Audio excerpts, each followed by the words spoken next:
Hello there, this is LEGO Dynasty, and today I'm bringing you my review of the LEGO Star Wars The Dark Falcon.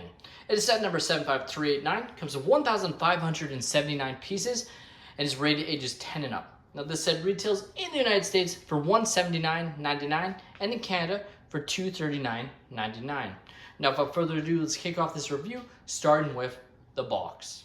And taking a look at the box, you have the Falcon flying over what appears to be Tatooine, just based on the fact there's the two suns, and it's of course a sandy planet. And now, of course, this set is based off of Rebuild the Galaxy, which at this point is probably out by the time I'm uploading this. So that we'll have seen the 4 shorts or episodes that release on that have already released, and obviously I featured this set. So this is definitely a really cool concept that LEGO has partnered to do. Definitely, they've made sets based off of their LEGO movies and series in the past, the Freemaker Adventures, Yoda Chronicles, etc.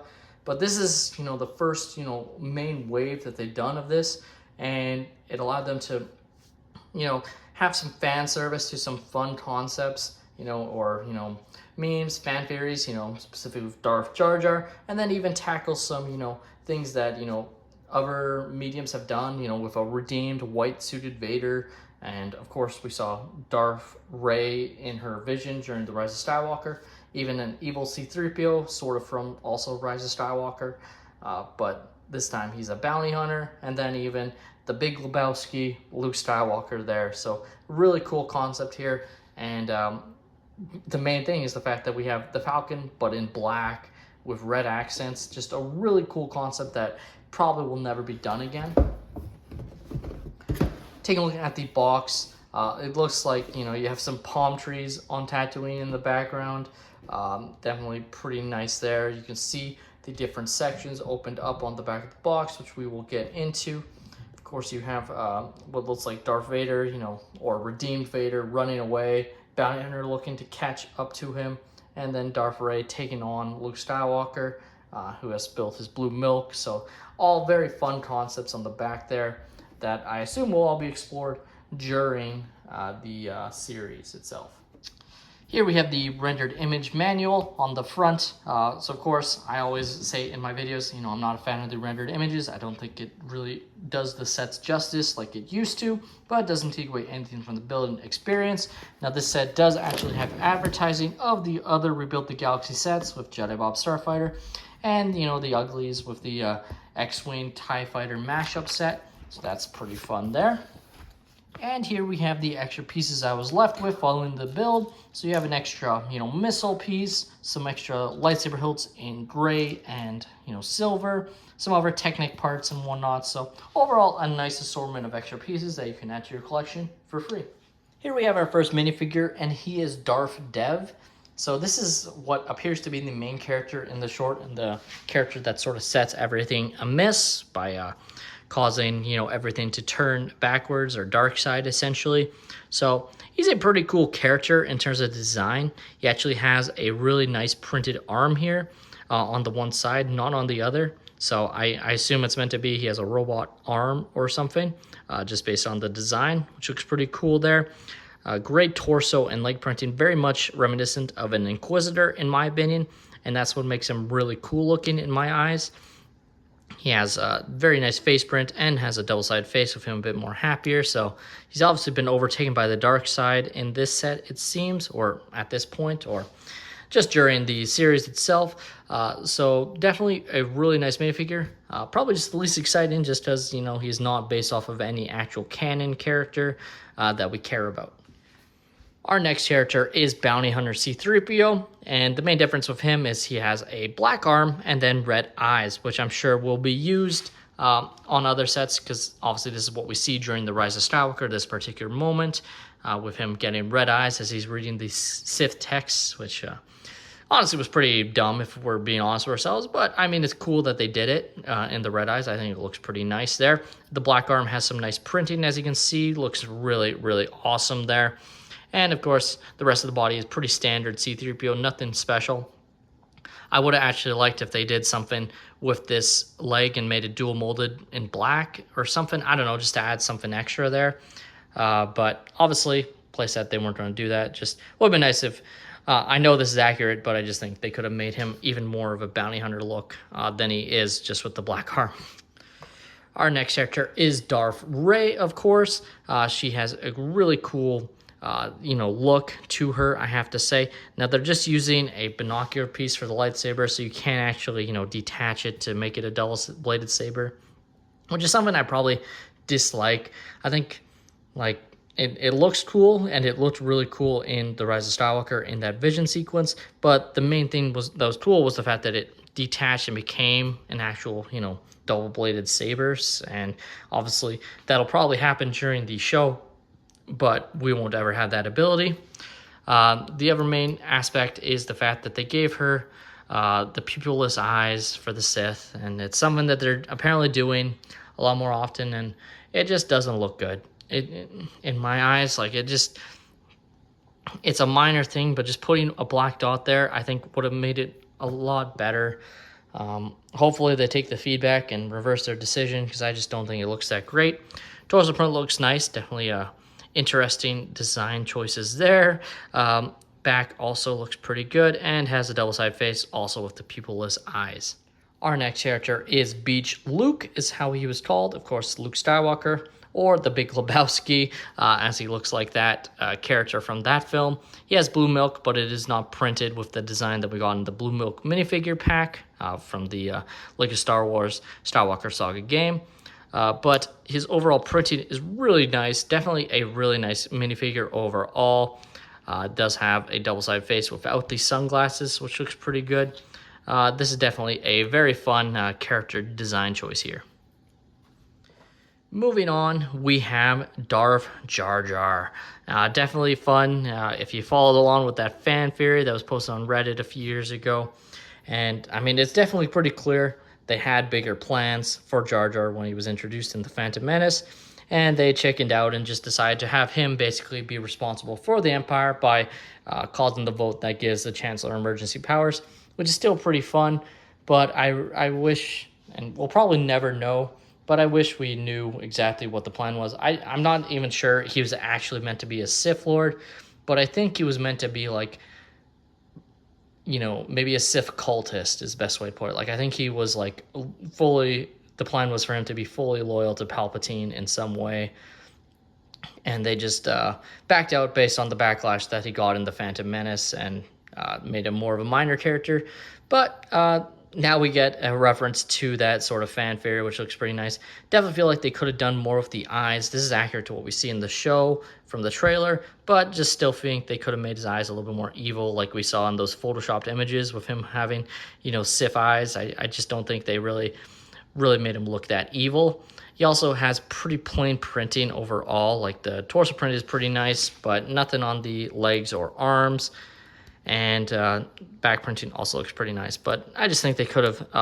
I think he was the figure I was most excited for, and he's the one I'm kind of most disappointed by in the set, because I just don't think he really captured his potential. And finally, we have Redeemed Vader, or Jedi Vader. He's obviously in all white with silver accents and blue, and he looks really cool. The one main thing that's missing on Vader, of course, is the blue eyes. And just to show what I mean by that, this one here on the left is a Alibaba Express knockoff that I bought at a random convention. So don't get me wrong, I think the overall printing on the Lego figure is much better, but I think it stands out more with the blue eyes. I really believe that, and it would have been nice if Lego went above the extra mile and printed the blue eyes onto the helmet piece there. Just think it would have looked a lot better than it does, and just would have made it a lot more noticeable. Of course, I would have to actually recheck the scene. They might also be doing white eyes, not have the blue accents in the show. I believe they did, but honestly can't remember exactly. Of course, you can take off the helmet, which reveals his face that is not scarred at all, so kind of interesting. I'm curious how they're going to explain why he's wearing the suit, since he doesn't seem to need it, but maybe he does. I don't know. Maybe they won't reference it at all. He's just in a white Jedi Vader suit. But still, he looks pretty darn awesome overall. I really wish they would have done the blue eyes like we saw with the Black Series figure Now let's get into the Dark Falcon, and just look at it. Like, it just looks freaking awesome. Like, the all black design with the red accents, and then even what I assume to be is a Death Star, laser on the front. Probably just a reference to, Rise Skywalker when they had the smaller Death Star lasers on the Star Destroyers there, so they can even fit it on the Falcon. Obviously, maybe I'm wrong. Maybe this is just a random weapon, but I assume that's what they're going for, just with the fact that they have it with a green stud there. It just really evokes the Death Star, super laser there. You can really get a nice look at some of the detail. There is, of course, some nice stickers that definitely aid the set, but would have been nice if they were actual prints there. There are some prints, I should say. Some of these are actual prints. These are actual prints. So these here are stickers, but these ones here, the all black, are actual stickers. And then there's this part here that is a print as well. And then this one here is a sticker. So it's a nice mix, but I'm always going to say I like when we get more prints than stickers. Of course, the main cockpit piece here is a print, which just looks absolutely fantastic with the red and black. It's really unique and just awesome. Now there are some stud missiles on the front here that you can sort of see right through there. And the way you activate them is actually just pressing there and they'll shoot out. So same on the other side. And like I said, you are given an extra missile in case you lose one. Of course, at this point, I have so many, so I'm not too worried, but still nice that they included the extra. Should you need it, and very easy to reload. As you can see, you just place it in and it'll load into place once I get it at the right angle. Actually, just getting more look at the greebling textures on the side there, just looks outstanding. And then I love the back engine, of course, normally being blue, but here it's in red. It's just awesome. Like, that's what the set is.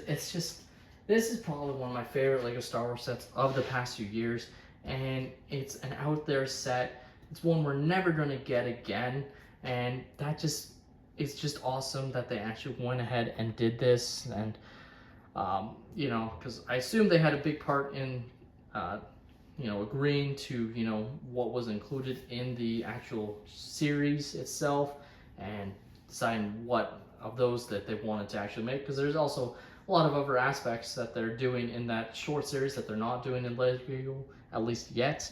But I assume this is going to be the only wave, and this will probably be the most popular set just because, it's such a cool concept here. But yeah, it's just really awesome. So of course, just like your typical LEGO Star Wars Millennium Falcon, you can open it up very easily here. So I'll just do that. So opens up into all these other sections here.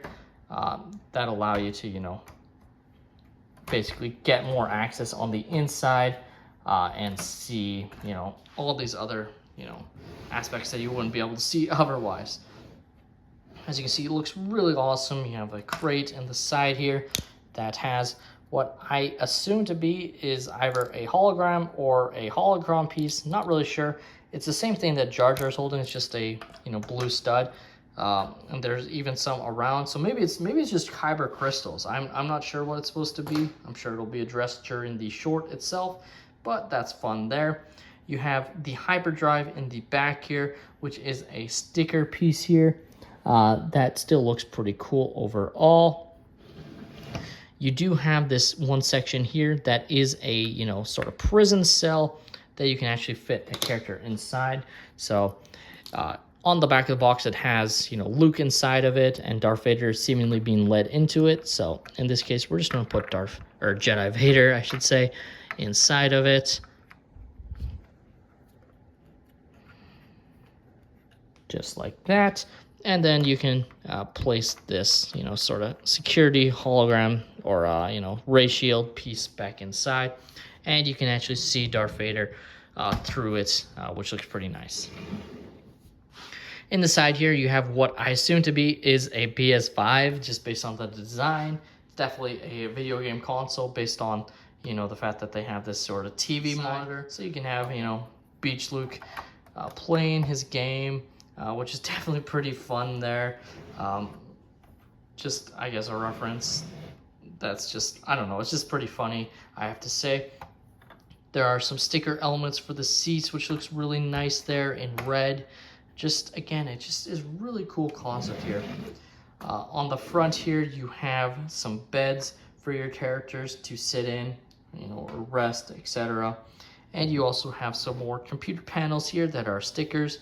Look pretty cool. And even a main, you know, seat here for your Sith Lord to basically be in command. So I'm gonna have Darth Jar Jar, of course, be in command of this vessel here, and he just looks really awesome there. As you can see, just really cool. And like I said, you can have your other characters be resting off to the side here. Just a lot of fun, and definitely a lot of space for your characters. Of course, very easy to place back into place here to have them closed up. I actually think I'm supposed to have it be like that, just so it's a little bit less obvious there. Now the other main section is you can open this up here to reveal, you know, your space for your characters to command the turrets. So there are 2 seats, but we'll just use one here, as you can see. So we'll just use Dev and place him in like that. And then can drop him in, and there he is, basically controlling the turret on the bottom there, if you can sort of see him in there. Of course, like I said, you have space for another character, which I guess I will put Darth Ray, just so you get a look at how it looks from the other angle for your both characters inside. So just like that, drop them in, and there you go. You can see your characters, and it just closes up, and basically they're meant to be controlling the cannons on the top and the bottom there. Now, of course, you can fit your characters inside the cockpit just by pulling this out here. So we'll actually, just for fun, have C-3PO be the pilot of this vessel here. So very nice there, and then quite easy. You just place them back on, and you're good to go there.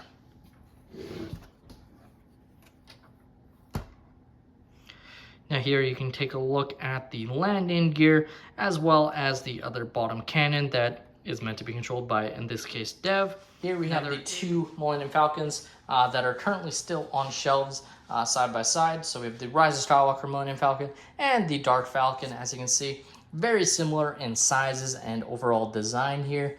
You can see some of the parts that they did are changed up to make it a little bit different, you know, different, of course, stickers, of course. But you can get the gist of how similar these sets are. The LEGO Star Wars The Dark Falcon, to me, is an absolutely outstanding set and a must-have for any Star Wars fan.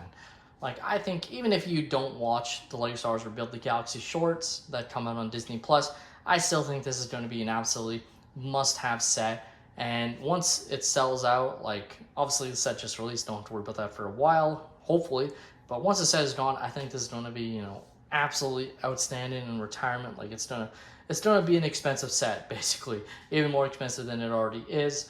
And I guess I wish we got one other minifigure, you know, whether it was a Geonosian Jedi or one of the Jedi Knights that we see that are in the, you know, prison outfits. You know, maybe just one other character that appears in the show itself would have been nice. But even then, I think this is an outstanding minifigure selection. Just wish, you know, Jar Jar was a little bit cooler, basically, because I just find he's so plain looking. That would have been nice. And then, of course, Rey's peopleless eyes that I'm just not a fan of that they're doing with all the Sith characters going forward. I think this set is absolutely it's just awesome looking. Like, as you can see, it just looks cool, and it's just, that's all the set is. It's just cool. And that to me is awesome from LEGO. With that being said, that's all my opinion. Let me know your thoughts on the LEGO Star Wars The Dark Falcon in the comments down below. Are you guys excited for the set? Have you picked it up already, or are you planning to? What are your guys' thoughts on the LEGO Star Wars Rebuild the Galaxy short, as it has probably released by the time this video is out? Please like and subscribe if you have enjoyed, and have a great day, everyone.